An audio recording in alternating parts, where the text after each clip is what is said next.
Habari, leo nitakuonyesha kitabu muhimu sana kwenye maisha yako, kinachokuwezesha kujiandaa kwa dharura yoyote ile.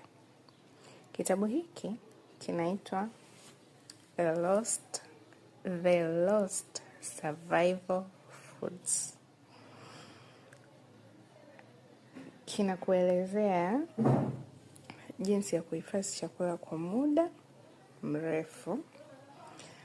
Pia kinakuelezea jinsi ya kuishi kwa urahisi hata wakati wa hali ngumu ya njaa.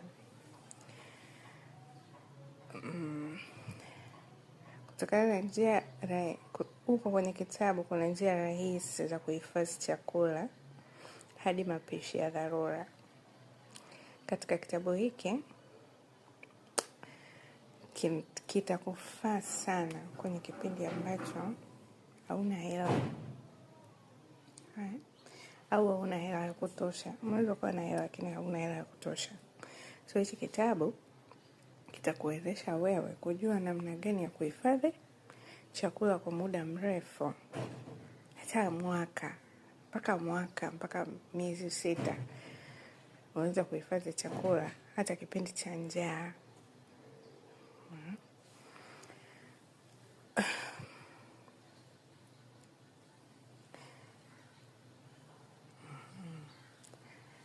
Kwa hiyo nakuomba rafiki yangu, kama utakuwa umevutiwa na kitabu hiki, pakua link hapo chini kwenye description box.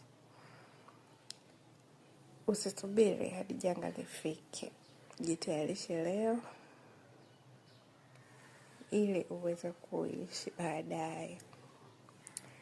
Asante kwa kutizama na kusikiliza. Usisahau kulike, subscribe na kushare video hii kwa marafiki zako.